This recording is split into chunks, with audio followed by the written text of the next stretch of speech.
आज 22 जनवरी है और 8-9 दिन बाद मोदी सरकार का इस कार्यकाल का अंतिम बजट प्रस्तुत होने वाला है। क्या उस बजट में इश्यूज़ हैं? हम विस्तार से उनके बारे में समय समय पर अपनी बात करते आए हैं, पर आज जो इश्यू हम आपके सामने लेके आए हैं वो देश पर कर्ज की स्थिति, द डेट ऑन इंडिया। और ये कर्ज की स्थिति इतनी भयानक बन चुकी है, मैं जो आंकड़े आपके सामने रख रहा हूँ, कि आपको जान के ताज्जुब होगा कि हम में से बैठा हुआ प्रत्येक व्यक्ति, हमारे ऊपर 1,09,000 रुपये का कर्ज है, जो हमने नहीं लिया है। आपने नहीं लिया 1,09,000 का।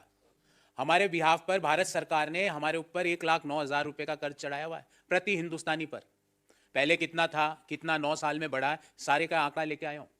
आपके और मेरे और कोई भी विवेकशील व्यक्ति के मन में ये जरूर आएगा कि भाई कर्ज लिया है तो आर्थिक विकास के कार्यों में लग रहा होगा, पर ये कर्ज आपके मेरे ऊपर 1,09,000 रुपये का कर्ज तो है, पर इस कर्ज का फायदा हमें नहीं मिल रहा, क्योंकि जो ग्रोथ मॉडल है देश का वो के शेप्ड रिकवरी मॉडल है। के अंग्रेजी में जो शब्द है ना, के मतलब हम जो ग्रो कर रहे थे नोटबंदी के बाद नीचे आए, गलत तरीके से जीएसटी लगाने से और नीचे आए, तालाबंदी के बाद फिर और नीचे आए, पर फिर जो बढ़े वो सिर्फ वो लोग बढ़े जिनकी डिटेल्स अभी 4-5 दिन पहले ऑक्सफैम की रिपोर्ट में आया कि हिंदुस्तान में, ये ताज्जुब की बात है कि हमारे देश में 5% जो लोग हैं उनके पास 60% संपत्तियां हैं, और जो बॉटम 50% जो लोग हैं देश के 140 करोड़ में से मैं गणना करूं तो जो 70 करोड़ लोग जो नीचे वाले हैं उनके पास मात्र 3% देश की संपत्तियां हैं। तो 5% अगर मैं कैलकुलेट करूं तो 140 का मतलब 7 करोड़ लोगों के पास देश की 60% से ज्यादा संपत्तियां हैं। और ऐसा नहीं है कि ये लोग जो जिनके पास 5%, जिनके पास 60% से ज्यादा संपत्तियां हैं वो देश को ज्यादा कर देते हो, ऐसा नहीं है। कर, हम जो बॉटम 50% के लोग हैं, जो मिडिल इनकम ग्रुप और लोअर इनकम ग्रुप है, अगर हम कर की बात करें तो जीएसटी में हमारा कंट्रीब्यूशन 64% है। मतलब जो बॉटम 50%, जो 3% देश के एसेट्स को होल्ड करता है, वो देश के जीएसटी में 64% पैसा देता है, और जो 5% जो देश के 60% संपत्तियों को होल्ड करता है वो जीएसटी में उनका कंट्रीब्यूशन मात्र 3% है। 3%, जो फर्स्ट 10% जो देश की जनसंख्या। तो ये जो के शेप्ड रिकवरी मॉडल है, इसमें जो मोदीनॉमिक्स है उसके लिए हम यही कहेंगे, rising debt, rising unemployment and rising inequality. जबकि राइज किसका होना चाहिए था? जीडीपी का। राइज किसका होना चाहिए था? पर कैपिटा इनकम का। राइज किसका होना चाहिए था कि हमारी रेटिंग जो हंगर इंडेक्स में है वो हमारी रेटिंग मतलब बढ़नी चाहिए थी, नीचे आनी चाहिए थी। तो कुल मिला के जो आज की जो प्रेस वार्ता है वो देश की डेट के ऊपर है। अब मैं विस्तार से एक एक बिंदु, जो मैंने मुख्य बिंदु आपके सामने रखे, विस्तार से एक एक बिंदु पर अपनी बात कहूंगा।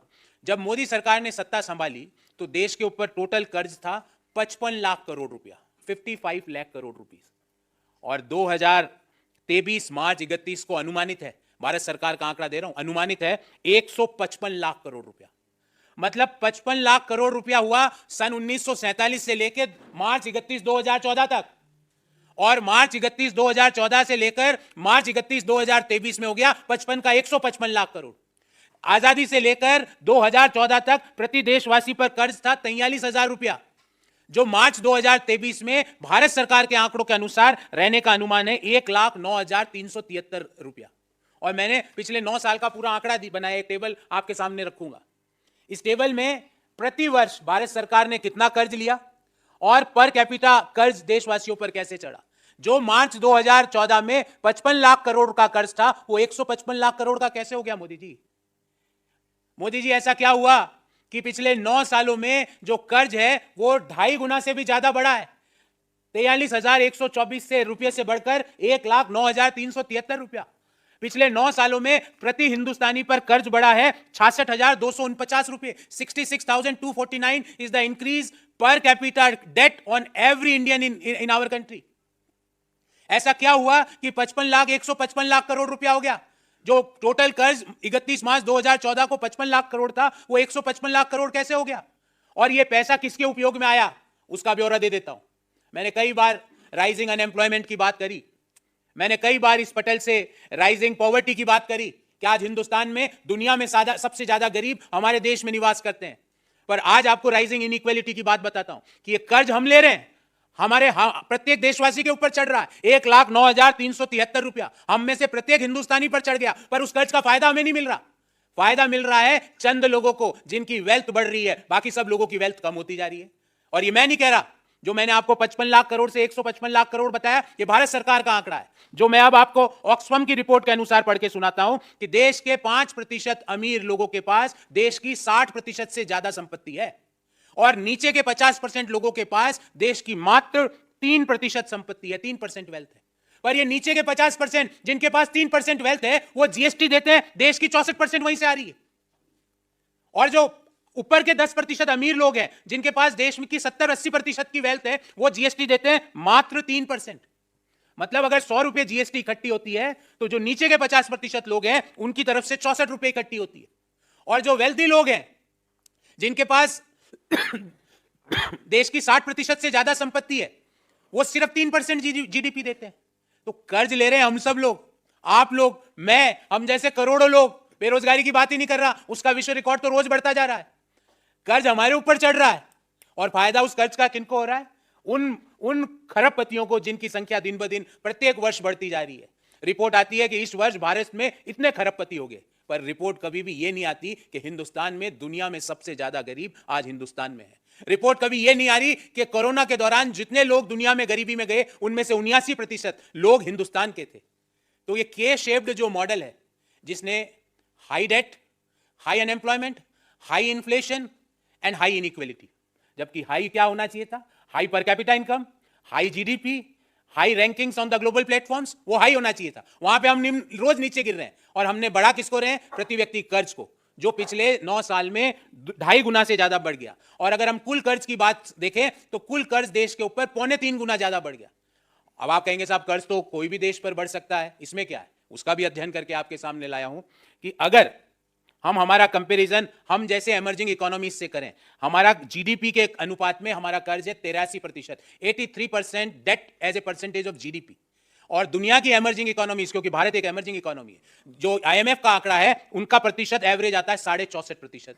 तो मोदी जी, ये 20% ज्यादा कर्ज क्यों ले रहे हो आप जीडीपी के? जो दूसरे देशों को उसकी जरूरत क्यों नहीं पड़ रही, जो आपको पड़ रही है? और इस कर्ज जो हर व्यक्ति के ऊपर जो आपने 1,09,373 रुपए का कर्ज चढ़ाया, उसका फायदा उन व्यक्तियों को क्यों नहीं मिल रहा है? उसका फायदा सिर्फ खरबपतियों को क्यों मिल रहा है? देश में इनइक्वालिटी को क्यों यह कर्ज बढ़ा रहा है?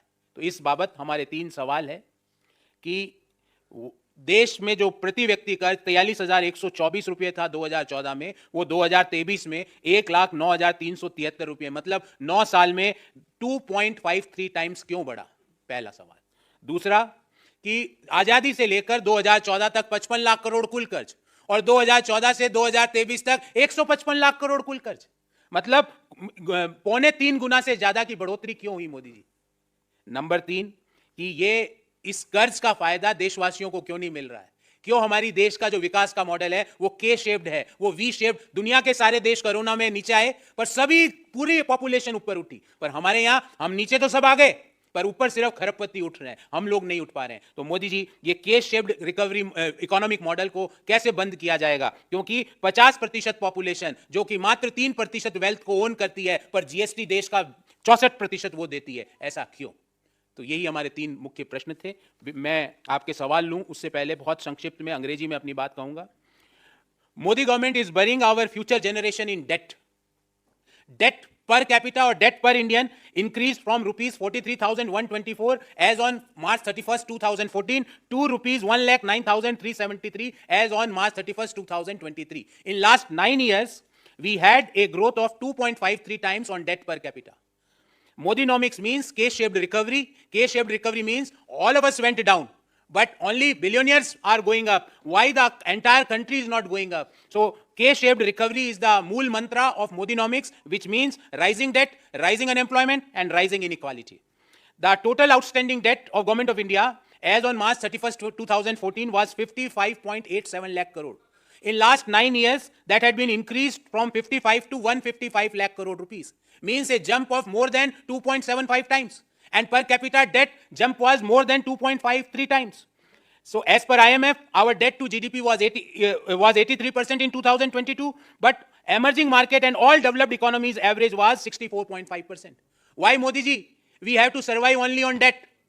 What is the reason? And why the entire population is not having the benefit of this consistent increase in the debt?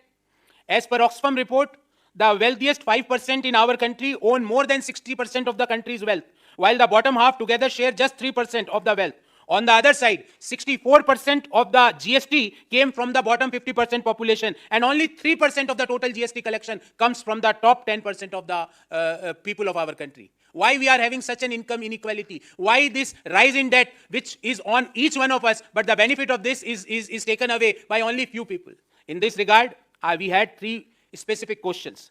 First, why was debt per Indian increased from rupees 43,124 as on 31st March 2014 to rupees 1,09,373 as on 31st March 2023 in the last 9 years, a jump of 2.53 times? What is the reason? Number 2, from 1947 till March 31st, 2014, the total debt of the government of India was 55 lakh crore. But from March 2014 to March 2023, estimated debt had increased from 55 lakh crore to 155 lakh crore, a jump of 2.77 times. Why? And last but not least, why is the money borrowed is just helping in a K-shaped recovery? Means कर्ज भी ले रहे हैं और फायदा हमको नहीं है. हमारे ऊपर 1,09,000 का कर्ज भी चढ़ गया पर फायदा हमको नहीं है. जीएसटी भी हम दे रहे हैं, 64% जीएसटी भी हम ही दे रहे हैं पर फायदा हमको नहीं है. Why we are having K-shaped recovery model with 50% population owning only 3% of the country's wealth is paying 64% of the total GST collection? Why? We want answers from Modi ji on all these 3 questions. So before I start or open the forum for Q&A, we will entertain first of all specific questions on the subject, and thereafter we can take any other matter.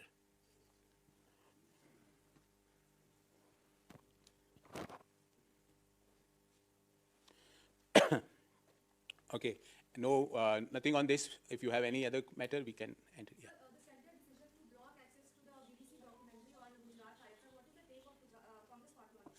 There is a scheme by Government of India called as Block in India, like Make in India, Startup India. So they had a scheme which calls Block in India.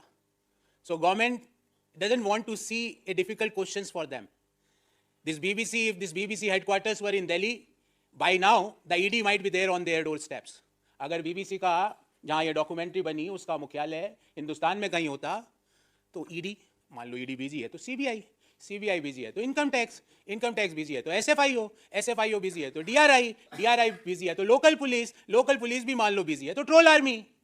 पर unfortunately for Modi government, आंखें बंद करने से सच्चाई नहीं छुप सकती. आप इन चीजों को बंद कर दोगे उससे सच्चाई छुप जाएगी क्या? We would like to remind Honorable Prime Minister of our country that आपको वाजपेयी जी ने क्या कहा था मोदी जी? ऐसे ही प्रेस वार्ता थी, आपके right hand side, Vajpayee ji के राइट हैंड साइड में आप बैठे हुए थे.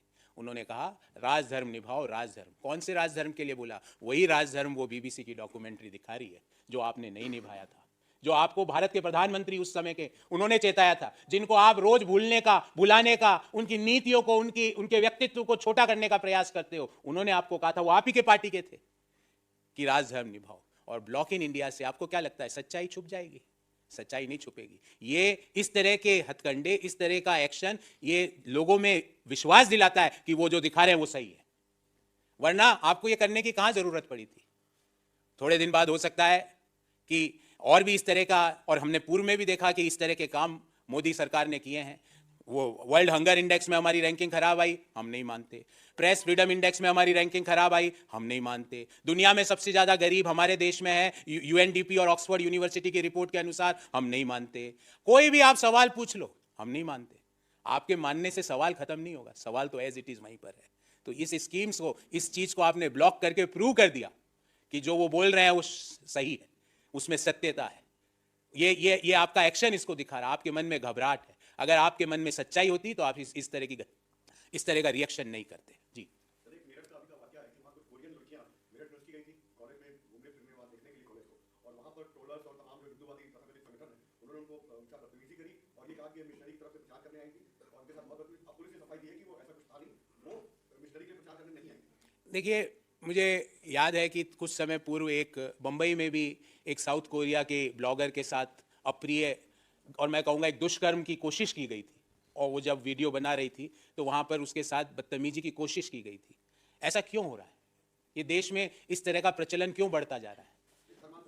मैं इस पे आ रहा हूं, क्योंकि ये तो आप पहले क्या होता है, ये लोग बदतमीजी करते हैं, उसके बाद जब फंस जाते हैं तो धर्म के आड़ के पीछे छुपने का प्रयास करते हैं। ये एक मोडस ऑपरेंडी बन गई है देश में। पहले जिन लोगों ने भी देख, हमारे देश में पर्यटन को हम बढ़ावा देते हैं, इनक्रेडिबल इंडिया, पधारो हमारे देश, बड़ी बड़ी स्कीम्स है हमारे टूरिज्म मिनिस्ट्री की। प्रत्येक राज्य सरकारों का प्रयास रहता है कि उनके राज्यों में टूरिस्ट का फुटफॉल बढ़े, क्योंकि ये फॉरेन एक्सचेंज लाता है, ये हमारा जो रुपया दिन ब दिन गिर रहा है उसको रोकने का काम करता है, और अंतर्राष्ट्रीय पटल पर देश की छवि को विकसित करने का काम करता है। तो इस तरह की घटना होती है तो क्यों अभी तक उत्तर प्रदेश सरकार चुप बैठी हुई है? क्यों कोई बात, अभी मान लो और कोई छोटी सी भी घटना हो जाती तो उत्तर प्रदेश के मुख्यमंत्री का ट्वीट आ जाता। क्यों उत्तर प्रदेश के मुख्यमंत्री और गृह मंत्री खामोश बैठे हैं जब विदेशी पर्यटक के साथ इस तरह की बदतमीजी हो रही है? और आप पहले बदतमीजी करके उनके साथ, मैं कहूंगा ये सॉफ्ट यौन दुष्कर्म का प्रयास है।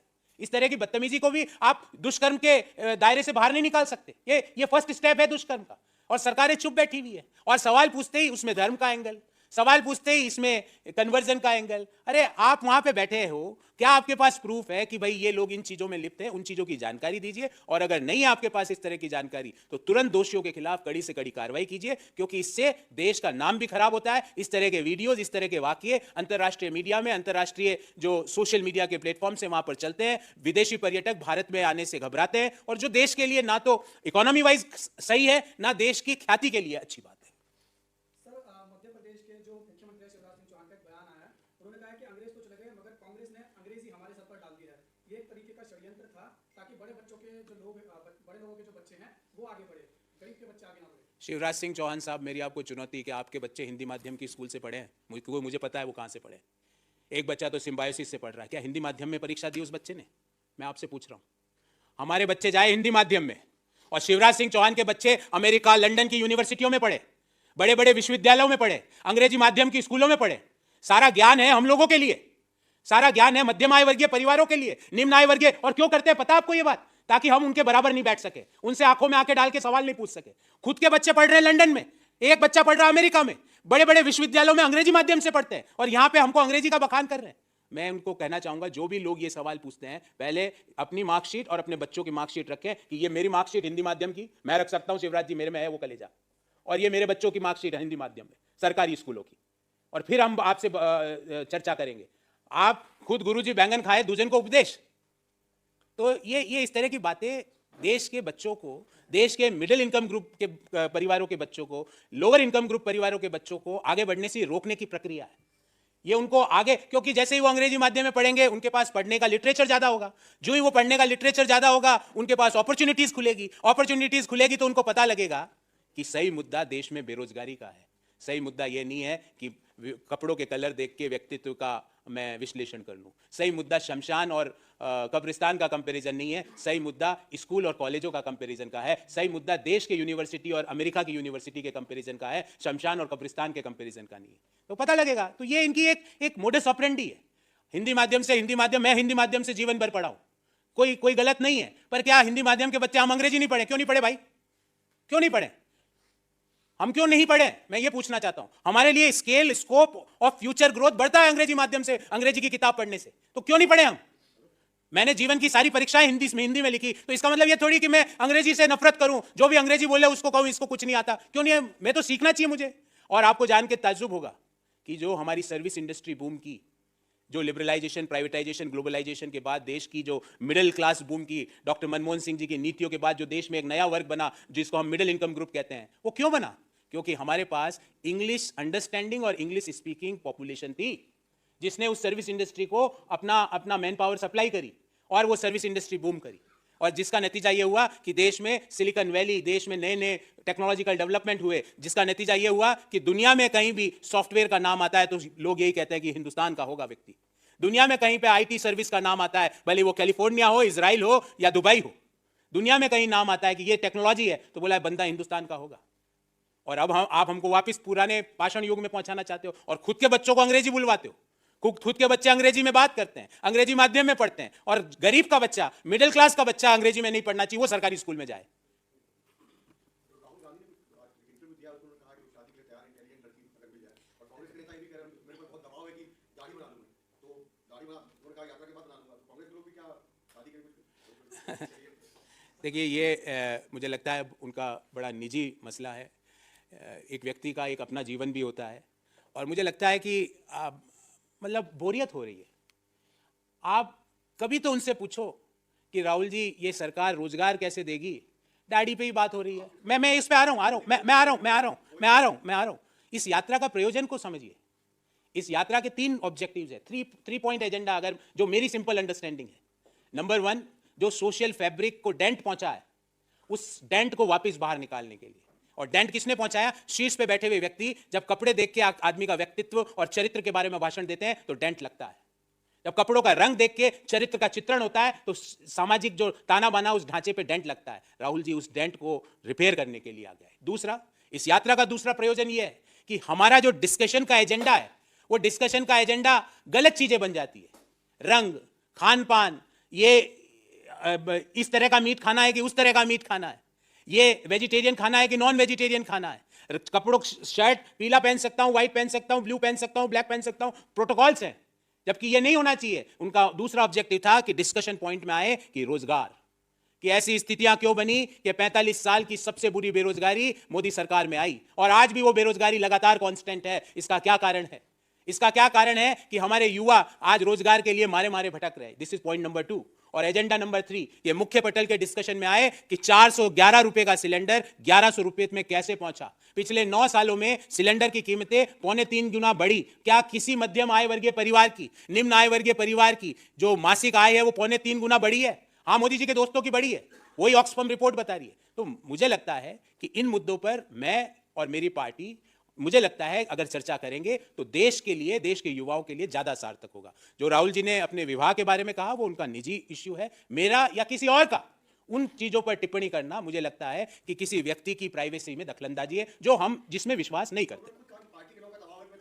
अब मेरे तो पता नहीं कि किसने बोला, किसने नहीं बोला। मैंने तो कहा इस 3 ऑब्जेक्टिव के साथ ये यात्रा शुरू है।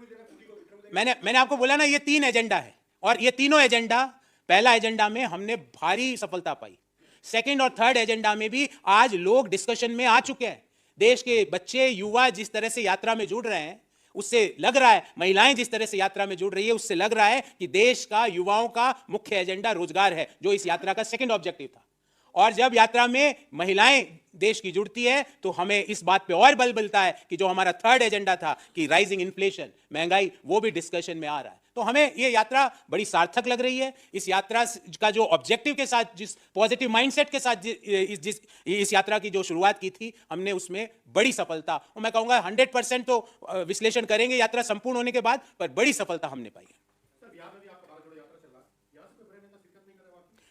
कांग्रेस पार्टी के राष्ट्रीय अध्यक्ष वहां गए थे इस यात्रा को शुरू करने, और अभी जब भारत जोड़ो यात्रा यहां चल रही है, देश का बजट अगले सप्ताह आने वाला है, आप देखेंगे कि आने वाले समय में इस यात्रा में कई लोग और शिरकत करेंगे। पर आपकी जानकारी के लिए बता दूं, कांग्रेस पार्टी के राष्ट्रीय अध्यक्ष श्री मल्लिकार्जुन खड़गे साहब इस यात्रा को शुरू करने के लिए बिहार गए थे। धन्यवाद।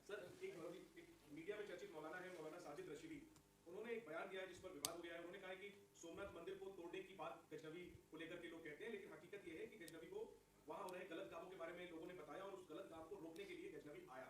ये साजिद रशीदी का बयान है, इस पर कंट्रोवर्सी। देखिए, ना तो वो इतिहास के कोई जानकार है कि उन्होंने इतिहास में पीएचडी कर रखी हो, कि भाई उनकी, या तो वो दिखाए कि भाई मेरा पीएचडी का टॉपिक था वो काल जिस समय ये सारी इश्यूज हुए थे, मैंने अपने जीवन के 20 साल उसके इतिहास के रिसर्च में बनाए। मैं तो आग्रह करूंगा कि ऐसे लोग सिर्फ अखबार में अपनी खबर छपवाने के लिए इस तरह की बातें करते हैं। हमें बातें देश के लोगों से जुड़े हुए मुद्दों पर करनी है। ऐसे लोगों पर प्रतिक्रिया मुझे नहीं लगता कि मैं या किसी भी समझदार व्यक्ति को देनी चाहिए। इतिहासकार कोई बात करे, प्रमाण के साथ करे, तो कोई बात भी समझ में आए। पर ऐसा मैं भी कुछ भी बोल दूं बिना इतिहास के जानकार, जैसे प्रधानमंत्री जी किसी भी विषय पर कुछ भी बोल देते हैं ना, तो उनकी बातों को दिल से कौन बुरा नहीं मानते, हम उनको मन से माफ कर देते। धन्यवाद।